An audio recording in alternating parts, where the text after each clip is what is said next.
Bonjour tout le monde, vidéo spéciale aujourd'hui. Le déconfinement est installé. J'ai l'occasion de retrouver mon frère de cœur qui est rentré de voyage et qui est revenu en France. Et il est en train de faire quelque chose de bien particulier. Des câlins aux arbres, la sylvothérapie. Est-ce que ça vous parle? Je vais vous le montrer.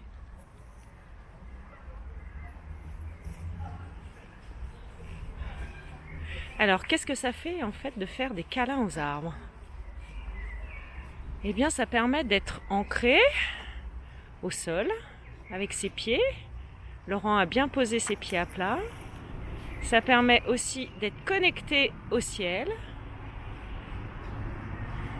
et d'échanger nos énergies avec les arbres. Qu'est-ce que ça te fait, Laurent? Tu pourrais nous expliquer ce que tu ressens?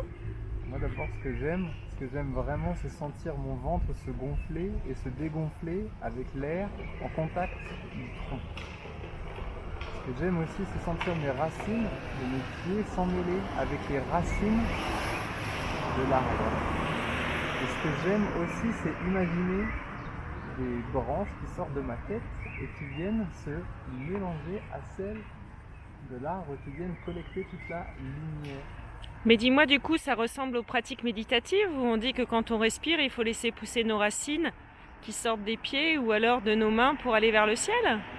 Pour moi, c'est une pratique méditative. C'est une méditation pour me sentir un avec l'arbre.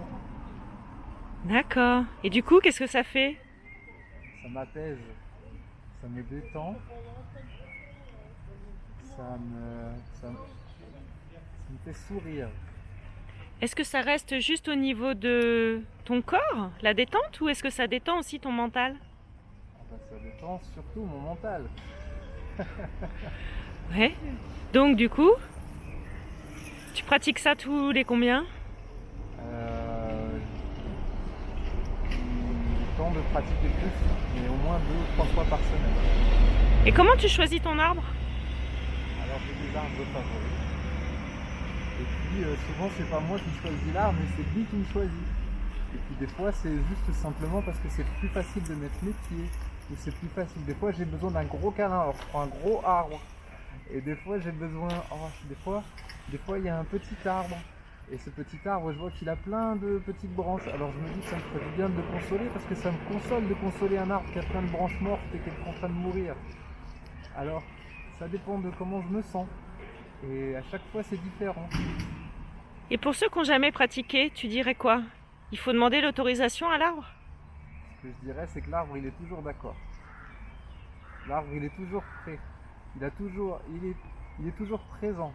L'arbre il est toujours enraciné, il est toujours connecté, il est toujours centré sur lui-même. L'arbre il est toujours heureux. Et alors à chaque fois qu'il y a une pensée un peu bizarre qui vient, c'est le mental. L'arbre il est toujours dans l'accueil. Tout le temps, même si c'est une tronçonneuse. Alors ça fait bizarre de dire ça, mais l'arbre il est comme ça. Il se donne toujours à lui-même. Bon, Et ceci étant, quand même, tu as choisi un arbre qui est particulièrement grand et fort. On va pas choisir un arbre qui est malade, qui est tout fragile, pas pour lui prendre son énergie, merci. pour lui en donner éventuellement pour. C'est jamais lui prendre ou lui donner. C'est toujours un échange. C'est impossible qu'on puisse que prendre ou que donner. Il y aura toujours un moment donné où il y aura une énergie qui va s'échanger. Donc là, par exemple, le fait que j'ai mes racines qui s'emmêlent avec ses racines, il se trouve que je puise de l'énergie du sol grâce à lui, mais aussi ça l'aide, lui, à me sentir. Et cette énergie, je la fais monter et je la donne aussi avec mon cœur, je la donne aussi avec mes mains. Et il ressent cette énergie. Enfin, je pense vraiment qu'il ressent cette énergie. Peut-être que c'est une croyance. En tout cas, ça me fait beaucoup de bien. Ça me rend présent. D'accord, donc au niveau de tes pieds, en fait, ils sont au plus proche de l'arbre, mais surtout, tu as collé ton chakra racine, donc au niveau du bassin, Oui. contre l'arbre, Je suis tout collé. tout ton torse, Je suis tout collé, comme un vrai voilà, câlin. et tu l'enlaces avec Comme tes si deux mains de c'était- chaque côté. Comme si c'était une grande peluche. Ou ta chérie. Ou ma chérie, exactement. Donc en ce moment qu'on a besoin de câlins, tous là, avec le Covid-19. Et ben les arbres, ils attendent que ça. Ok, ça marche. Merci Laurent. Avec plaisir. Bisous, À bientôt. d'arbres. Grosse bise.